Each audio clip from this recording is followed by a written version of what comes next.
part of that agenda boilerplate that comes to us. You have where we have it has to be signed off by county council as the legal document. Gotcha. And when Fiscal impact. Yeah, like you see it a lot and brings the fiscal impact. Yeah. The fiscal impact of that decision. In most cases, it's only 1 or 2 lines. It's not like a big exhaustive narrative. But if you have a narrative like she has in that agenda item coming up, condense that down to 1 or 2 sentences as to what the bottom line means to not only, in this case, the grantee, but also the grantors.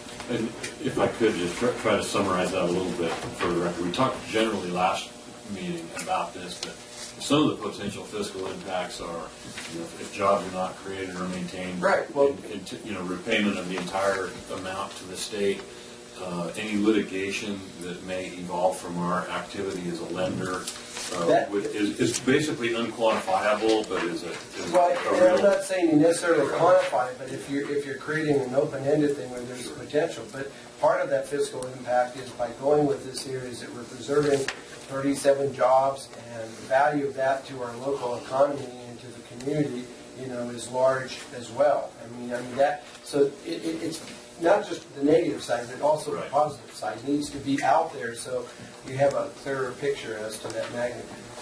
And I can do that. So with Medici logging, if a bulk of the retention argument in order for them to be able to participate in the program was completed before their loan went through. So we've already verified that they're going to have this amount of employees and this amount is over 51% low income. What I have to do is, if funds are approved to be dispersed, once their season starts, I go back out to make sure that those employees are retained, the same employee list that we started with, and that 51% are low income. If they do not if they do not retain a certain amount of those jobs, what I have to then verify is that 51% of those.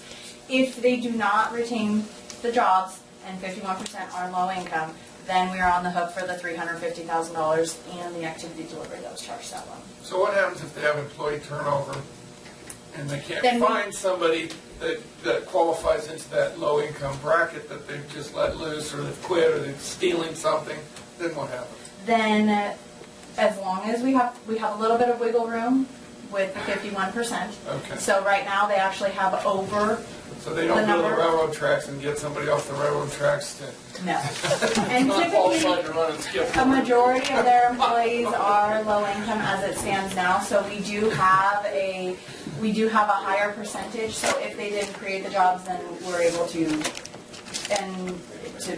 basically bring it down. So. And it's probably better for the next discussion when we get to what programs you want to pick. But in case of this loan, it does have security and it is securitized. So the risk isn't there, but it doesn't mean in the future that it won't be there, and that's what the CAO is concerned about. And if they have people who leave their employees, then they, under this grant thing, they're under the obligation to backfill and hire somebody, not just reduce their forces. So they need to go out and find people to continue keeping the job there. Their portfolio.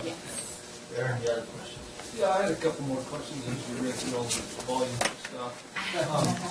One, it really concerns me about the logging outfit, and that is there's a section in here about hazardous substances. You can't have them. I mean, they have to have diesel, they have to have oil. The attorney actually revised it to say, we just didn't include Medici logging specific financial agreement because it does have employee information, but he did revise the statement to say that are not used in normal logging practices. So that statement has been revised to allow for Medici logging to continue. And my other question is like on page 55, if they decide to use their equipment for collateral, it says number 7, the borrower will keep the collateral to address shown. I mean, they're out in the woods 6 months of the year. Correct. That was also revised to allow for them to.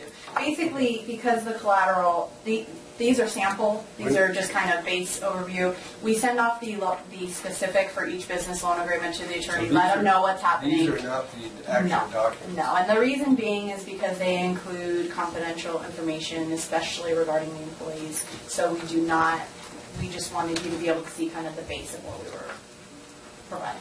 So is there also changes in there, if they use equipment as collateral for the 120 months, I mean, there's going to be some turnover there. Is there something there where you can cycle it through? Yes, they have to notify us within a certain amount of days if the collateral is going to be sold or transferred, or if they buy new collateral, then they have to inform us. Plus, we have a list of the equipment. Correct. Yes. And that's actually a requirement of the security agreement, so. That's standard with any loan, anyway. Yeah. Is there any public input or comment on this item? Questions about? I'll make the motion to accept that. All of H4. So, under discussion, I just want to make sure the loan committee consisted of who? It consisted of Maria and I from Plumas Bank, Larry Smith from Smith Properties, Tracy Holt from Alliance for Workforce Development, Kim Neal from Highland Park Home Loans, and Rick Stewart from Susanville Supermarket. Because I just want to make sure that that's on the record as to who. Absolutely. Because we're relying upon their Their evaluation and judgment, judgment too. So it's not, it was taken very seriously. Yes.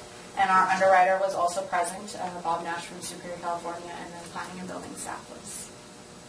Good. And the businesses both were able to present their information to the loan committee, so the loan committee had an opportunity to ask them questions and clarify anything that they felt was necessary. Good. How long will it take for this money to get? Yeah, that was my next question. Signing is going to be hopefully scheduled by the end of this week, and then we will have, depending on which loan it is, with Roseberry House, that will be in progress payments to the contractor, so we will have to go out, they will need to pick a contractor, so that's going to be a little bit of a longer process, but Medici is a, basically we're paying off trade accounts, so the checks will be going out immediately after they sign. Good. Did a good job. Yeah, Which we did. ultimately allows for us to apply to the fund, which is item number 8. Okay, so that's been moved and seconded. All those in favor say aye. Aye. Okay, thank you. Move on to H5.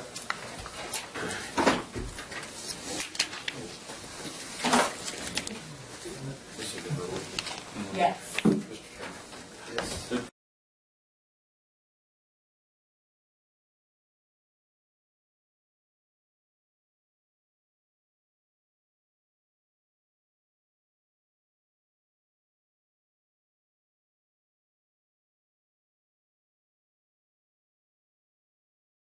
Is this public comment? This public comment will be right now.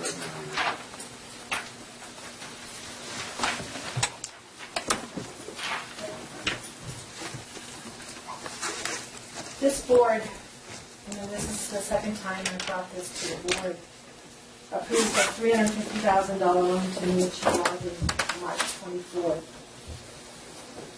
Turns out, after further public records search, that $12,000 was spent for a credit report, or almost $13,000 was spent for a credit report prior to the money being dispersed. At the time of this loan, your loan, Medici Logging had an outstanding $1 million loan with the Bank of Commerce, which we're having a little trouble getting the credit report, but we know it exists and we know how much you spent on it. They had a $1 million loan outstanding. We approved the $350,000 with the Bank of Commerce, and you voted to approve this loan anyway. Medici made 3 payments only on this loan from July to September of last year, totaling about $19,000. And then they closed their doors in November. I got a call from one of the employees telling me that Medici let everybody go. So from defaulting on the loan in September or October to December, this issue was never brought before the board, or the public, for that matter. This is our money. We're not going to be reimbursed or have to pay back to the state of California. This is our money that is gone and has become a loss for the people. What is disturbing is that you knew about this loan from March 24th till today, And this has never once been on an agenda. We asked for this, County Health asked for this to be on agenda, you ignored it, and I understand why. It's embarrassing what you did. We have all the bankruptcy documents, and I'm sure the auditor, Mr. Egan, should have all the bankruptcy documents. It's public record. So this isn't a closed session agenda item. This should be made public. The public should know that we lost $350,000. And it needs to be agendized as soon as possible and fully disclosed. There's nothing in here, and there's a closed session. So they're all public documents. And you need to be accountable to the public for why you did this, knowing how in debt emergency logging was in, and they even defaulted on the $1 million loan. They got $800,000 out of Bank of Commerce. And then a few months later, they got $350,000, which they defaulted on all of it. And there's no way to get it back. So you need to put this on the agenda as soon as possible. You need to account for your actions. And I'm asking you again for the second time to bring this to the public in a public forum. Anybody else?